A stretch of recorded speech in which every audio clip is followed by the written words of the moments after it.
Welcome back into the Rocc Pod, presented by the Royal Oak, Michigan Chamber of Commerce. I am John Gay from Jagged Detroit Podcasts. I am Lisa Bibby, your local neighborhood realtor with Keller Williams Advantage. I am Andrea Arndt, an attorney at Dickinson Wright. And for our fourth co-host who is not able to be with us today, she is Trish Carruth from Your Personal Jeweler. We'll mention her stuff at the end. Our guest today is JD Lindeberg from Resource Recycling Systems, better known as RRS. JD, welcome to the show. Thanks for being here. Well, thank you. I'm enjoying this opportunity to talk about the circular economy. Well, we're very excited that you're on our show, and we hope that our listeners get to know a lot more about your business and you. So can you tell our listeners a little bit about RRS? RRS is, I think right now, by latest measure, the largest consultancy devoted to the recovery of waste from the waste stream in North America. We provide a wide range of services. We started by setting up recycling programs across the state of Michigan in our early years in the late 1980s. And we've since expanded to do that both nationally and internationally. Lately, we've been involved in working in Indonesia to try to help with the ocean plastics problem, which is very exciting. Probably in the last 15 or 20 years, the work we've done on the public sector side has transitioned as well into the private sector side as major corporations began thinking about how they can design packaging so it could be more easily recycled. So JD, how exactly does RRS work in the local community? Well, I think you may be leading into talking about NextCycle Michigan a little bit, but we like to bring together the different stakeholders within a community, existing infrastructure, owners and operators, waste haulers, recyclable collectors, individual residents, commercial participants, industrial participants, even institutional participants like hospitals, universities, and get them to work together to recover more materials out of the waste stream through better education, creating necessary infrastructure, and ultimately helping to build markets for this material. Well, that's awesome. I wish you the most success in this. And apparently you've been doing a great job since your business has been around for over 30 years. You mentioned NextCycle Michigan. Can you tell us a little more about that? Well, NextCycle is an RRS brand name. Michigan is its biggest version. We're already doing it in Colorado and in Washington State as well. But NextCycle is a circular economy initiative. And let's talk quickly about circular economy. Circular economy is taking waste, turning it into a commodity, and then returning that commodity as a raw material into an industrial process so that it can replace what we would call virgin raw material. So it has the benefit of reducing dependence on landfill, reduced carbon emissions, which is something that's very important in a world that has to deal with climate change. And frankly, one of the exciting things and one of the best things about NextCycle is it increases jobs in the state of Michigan as well, because we keep those activities here in the state. So I love that you mentioned that we're not only reusing materials, but actually turning it into a commodity. So what is one of the most unique items that you have seen repurposed and then turned into a commodity? Unique. Well, I should start by saying we deal first with the boring materials: glass, paper, cardboard, plastic bottles, metal materials. But we don't limit ourselves in NextCycle to just those materials, which we try to recycle at the curbside.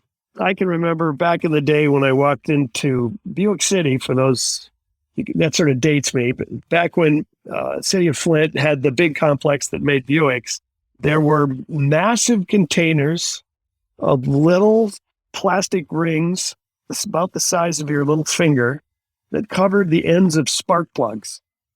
And the person who was running what would today be called the zero waste operations at Buick City very proudly talked about how he collected millions of these little plastic rings, accumulated them in truckload sizes, and sent them back to Alabama to be reground into plastics to make new materials for the auto supply. That's always stuck with me because there are just so many of these things. And this man was so excited about the contribution he was making to reducing waste there in the early 1990s. Way ahead of his time. Pity that it didn't save Buick City, because his efforts had been had been what described that whole thing, I think we'd still be driving Buick.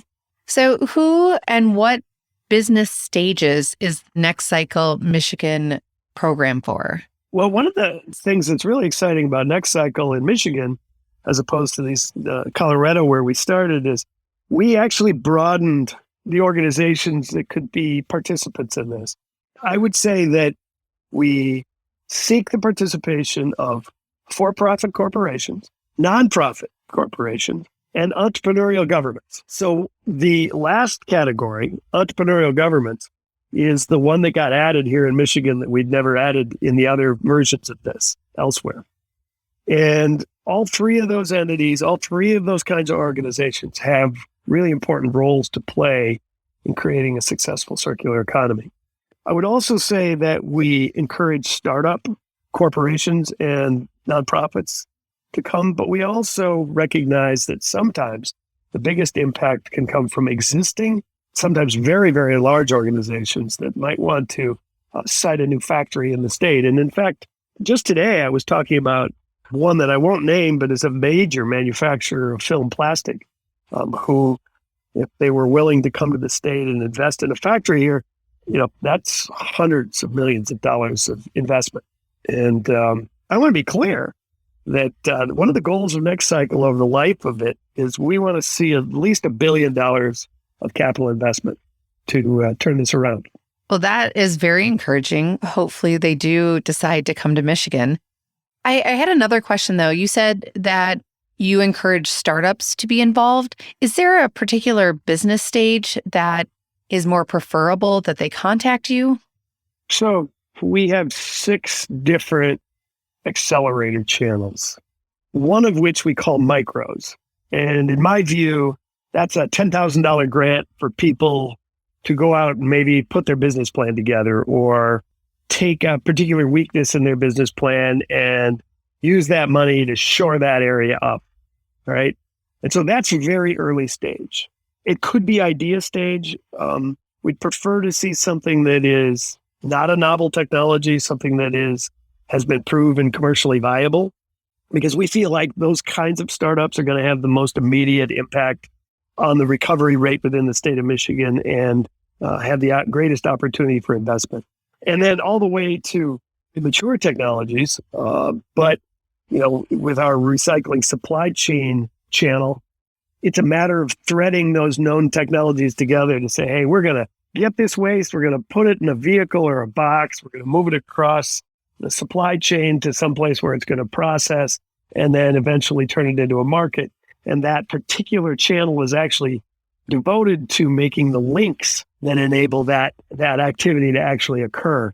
And so those technologies in RSC, recycling supply chain, wouldn't be novel at all. They're just the agglomeration of existing technologies into a whole that then makes sense. So JD, you had mentioned that with especially the micro teams and idea builders, they can get a grant for up to $10,000. So who funds this and who are your sponsors? Well, excellent question, because I want to give a big shout out to Michigan's environmental department, EGLE, Environment, Great Lakes, and Energy. That stands for EGLE. They have chosen to provide sponsorship and pay the Resource Recycling Centropolis Accelerator out Lawrence Tech and the Michigan Recycling Coalition, MRC, have come together as the team to manage this NextCycle program. And so they pay our freight to do the work that we're doing. And they also, very importantly, bring their Renew funding through their traditional recycling grants to leverage these other investments being made by outside parties. And so I think the latest number I've seen is that over the life of NextCycle, they've committed somewhere between $13 and $20 million for funding of operational and capital upgrades to the infrastructure across the state. So could you tell our listeners right now about how they could apply for some of these grants? Well, first of all, we have a very excellent website called NextCycle Michigan. They can just search on. Within that are applications for these individual accelerator channels. We have a set of these channels that come rolling throughout the year. Some are focused on organics, composting, liquids, even anaerobic digestion, worm farm development is one of the ones that just won a big award. And we have recycling infrastructure. We have these public sector tracks that help them get organized legally and structure themselves around authorities and other groups of counties. And so those channels are all available for application. And we select these cohorts in these channels. And where appropriate, we push them through a boot camp. And the boot camp is the opportunity for us to help them take their idea and polish it up and create an idea that is then better fundable either by public sector or private sector investors. One of the key things I want people to understand here is that I'm really excited by the fact that Eagle is thinking about its grants now more and more as if they're investments in the economy of Michigan and thinking about how they can apply those monies in the best way to get the best leverage they possibly can with other outside traditional debt, equity, venture capital, angel investors. JD, can you talk about the Innovation Challenge? I know you did that at the beginning of March. We're recording this on March 8th. You recently had that event. Can you talk through with that and how it went? Oh, that was great. It was hosted at the University of Michigan under the auspices of the Rocc School of Business, who've been a very great supporter of NextCycle Michigan. We had a showcase event that allowed people to do a pitch, very short, very tight, 8 minutes each. I know because I was one of the facilitators who they called Dr. Hook. You only got 8 minutes and then we're going to move you off even if you're not done. Play the music, get them off the stage, have the stopwatch, right? That's exactly right. We had somebody up front sitting there saying 1 minute left, and then I would stand up next to the podium and pull them off.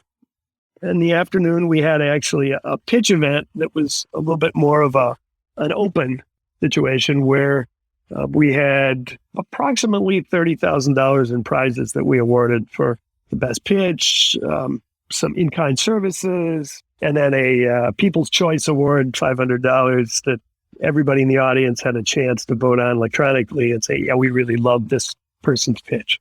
So it was great. It was really fun. I mean, and like you all know, we've had a tough 2 years. We haven't done a lot of things face-to-face. A lot of it's been virtual. It was fantastic to come together face-to-face, see some people we hadn't seen in a couple of years. And a lot of the entrepreneurs and people doing the pitches were really excited to meet folks in person that they hadn't had a chance to do anything with over the last 2 years except see them on Zoom. The three of us, JD, were talking before we started recording today. We were going through your website and doing the research for this interview.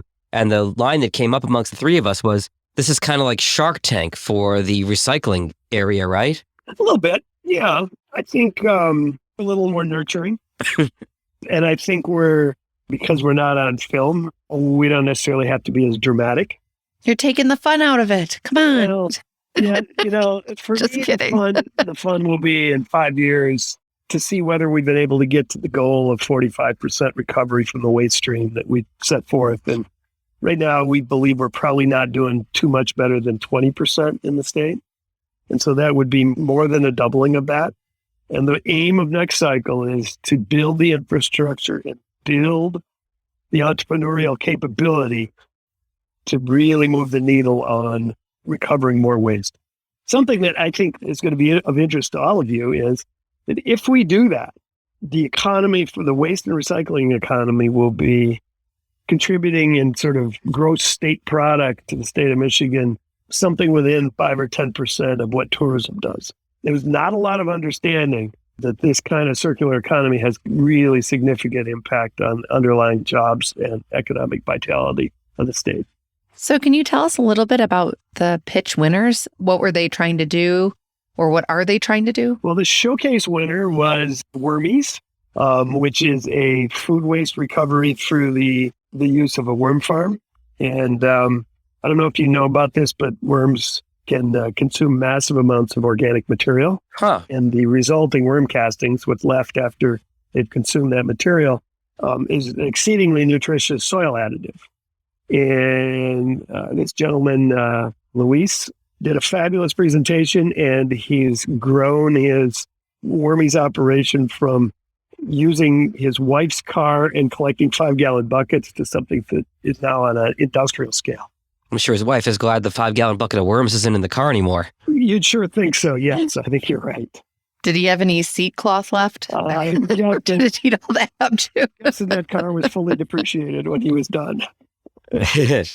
Well, and I think that's fascinating. And you had touched on that he started his business by using, was it recycled food waste? That's what he's doing right now. Absolutely. All right. So I've actually seen online a couple of companies that have started some really interesting companies out of recycled food waste, and they actually turn that food waste into a material then that they can turn into clothing, fabrics, bags. Do you know of anybody locally that's doing something like that? And or can you touch on some of the projects that are local in Oakland County? Well, that sounds pretty innovative. I haven't actually seen any examples that turn them into clothing. One area, and I might put a mention out here that the pitch competition person who did win that was a textile recycling outfit called NexTiles. She's taking recycled textiles and making them into building insulation. So you get kind of two wins. I think that's a fabulous idea, and so did the judges. So she won the big $18,000 prize. Nice. Yeah, a lot of homes are looking for a new and innovative way to insulate. So I think that's fantastic that they're taking it because we have an overabundance of clothing that, we all like to think when we donate it, we're doing something good. But oftentimes those donation centers are overwhelmed and they're sending container ships full of clothing to third world countries, and then it ends up in the ocean. So by turning that back into insulation and actually insulating the walls of our homes, I think is phenomenal. Yep, exactly. So we do have some projects in Oakland County, applicants to NextCycle, and in fact, one of the project participants, part of my team, our team with NextCycle, is Lawrence Tech, who's also based in, their print lab is based in Oakland County.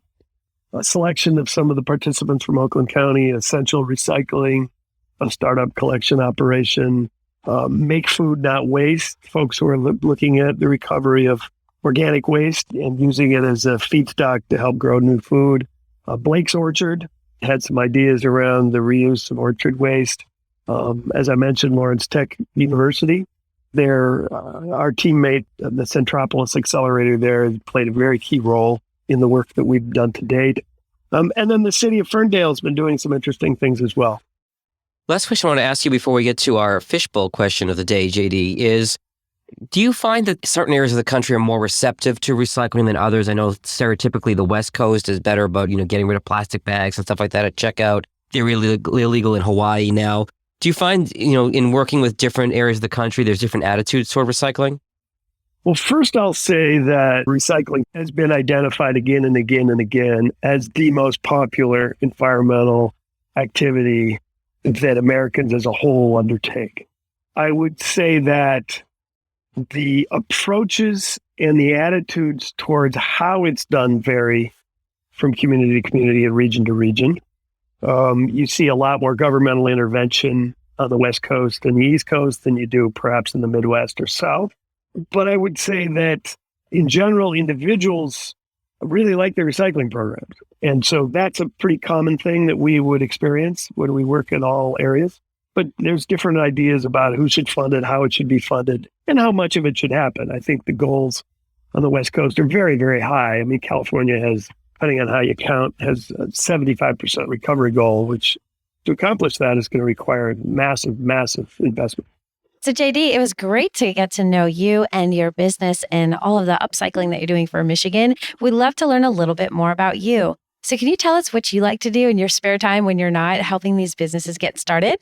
Oh boy, there's a lot there. So I'll start by saying I'm a guy who likes to get my workouts in every day. Used to be a runner, a competitive runner, and now that's not working so well now that I'm older than 60. So I've taken on biking. So I do that in the winter. I live in Mount Pleasant at the moment, and so I like to go up to Higgins Lake and ski on the cross-country ski trails up there. So I enjoy that. I enjoy reading. I spend time with my partner, Jane, and our dog, who scares away the mailman and FedEx driver all the time. And we like to travel and see our granddaughter who lives in Kansas City and things like that. And now it is time for our Fishbowl Question of the Day, where we pull a totally random question for you. Lisa, can you pull the Fishbowl Question of the Day? All right, let me dig my hand in this fishbowl. All right, I got a good one for you, JD. If you were in an insane asylum, What would you say or do to convince them that you're actually sane and not just pretending sane? Wow, that is a random question. I guess I guess I would revert to my engineer economist self and probably try to get my way out of this situation with sort of my latent geekiness. How's that? I love it. JD, I married an engineer and she logics her way through everything. So I'd imagine that's what you would do to get out of that situation. Yeah, I think that's fair. Yeah, by the end of it, they might be thinking they were insane. Yeah. Well, best of luck. I hope that's not something I ever need to experience. So, but now I'm prepared. Yes. JD, we really appreciate taking a few minutes to spend time with us today. If people want to know more about NextCycle Michigan or RRS, what are the best ways to find you online and resources available for our listeners? Well, you can certainly find us online at www.recycle.com, which will take you to RRS's home website. As I mentioned earlier, NextCycle has its own website. You can search on that, NextCycle Michigan. And personally, I can be reached at jdl@recycle.com, the coolest email address ever. Well, thank you so much, JD. And my name is Lisa Bibby, and I'm a realtor with Keller Williams Advantage. I put the real back in realtor. Looking to buy or sell your home, purchase an investment property, or even start an Airbnb? You can find me on YouTube, Instagram, or Facebook at Sold by Lisa B. My name is Andrea Arndt. I am an intellectual property attorney at Dickinson Wright, and I help my clients protect their inventions and build their brands. You can find me on LinkedIn and on our firm's website, www.dickinsonwright.com. I am John Gay from Jag and Detroit Podcasts. For help creating a podcast, improving your existing show, or any questions at all you have about podcasts, you can find me at jagindetroit.com or on social media at jagindetroit. Also, a shout out to our fourth co-host not able to be here today, Trish Caruth. She's a third-generation jeweler and owner of Your Personal Jeweler, specializing in creating custom engagement wedding rings and fine jewelry. You can find her on Instagram and Facebook at The Personal Jeweler or on her website, thepersonaljeweler.com. I want to thank you for listening to this episode of The Rocc Pod presented by the Royal Oak Chamber of Commerce. If you're interested in being a guest on the pod, we are looking for guests in the second half of 2022. Just send us an email, therockpod, that's TheRoccPod @gmail.com. Thanks, everyone.